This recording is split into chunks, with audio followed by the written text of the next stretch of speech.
Welcome to Make Something with me, David Picciuto, and today we're going to permanently remove the fence from my miter saw. Stick around to see why. Check it. This is the fence that I made with my new miter station, and it has become misaligned with the built-in fence on the miter saw. So now my cuts are not accurate. So I've been thinking, why do I need the fence? I only need the stop system. And recently I saw the wood whisperer Mark Spagnola post on his Instagram story saying he's building a miter station and not including a fence because it's not needed because of the built-in fence on the miter saw itself. That gave me the go-ahead to remove mine. I'm going to install a T-track and stop system. And this is how we're going to do it. This is how we...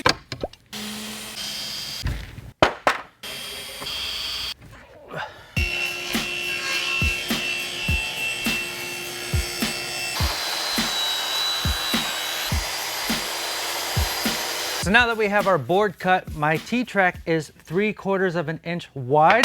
So I have a 3/4 inch wide bit in my router. I'm gonna do this in 2 passes, so I'm not removing all that material at one time. So the first pass will be about half the thickness of the T-track. And then the second pass, I'll want the bit sticking up just above the T-track so the T-track sits below the surface.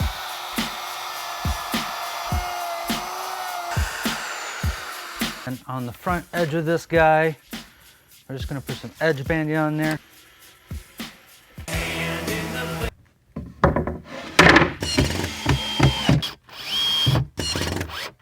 All right, now,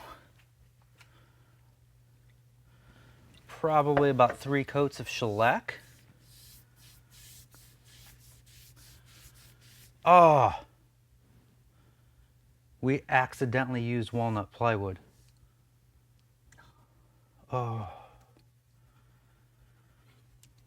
This is how we do it. Now it is time to put in the T-track.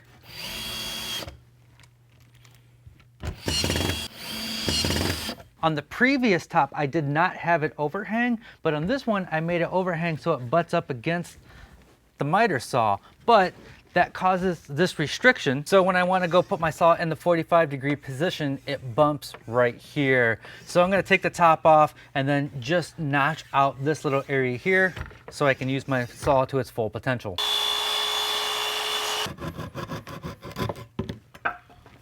Now that we got that cut out, lots of clearance over there. And then over here, the handle goes underneath this so we can get a full 50-degree miter.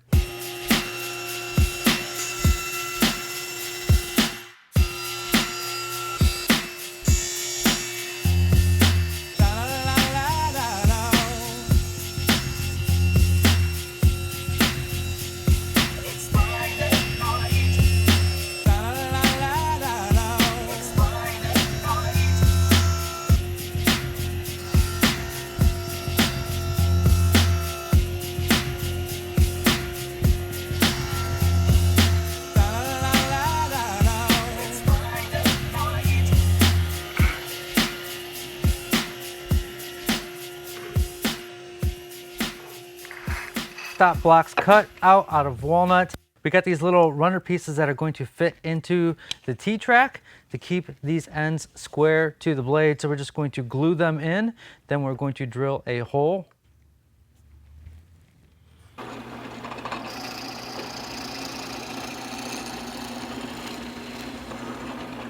you take your Thunderbolt, stick it in there, stick the stop over that. That locks into the groove. Handle spins on there like so. That is our stop. This is how we do it. Just to make them look pretty, we're going to put a 45-degree chamfer on there, throw in some shellac. Always do the ends first, so if you get blowout, it'll clean it up when you do the long side.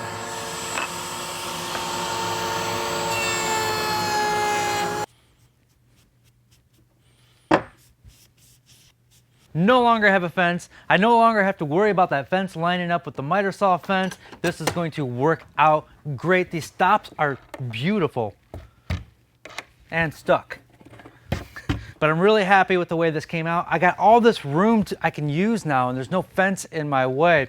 Eventually, I'll probably make little cabinets, little drawers right there to hide my stuff in. The wood for the stops came from my friends at Kencraft. You can visit them at kencraftcompany.com. Like I mentioned before, I've been thinking about this and then I saw the Wood Whisperer do it and that gave me the go ahead. I know he's got a video coming out on making a miter station. Once that video comes out, I will link down below to that. I have plans for my miter station, even though my doors and drawers are not completely done.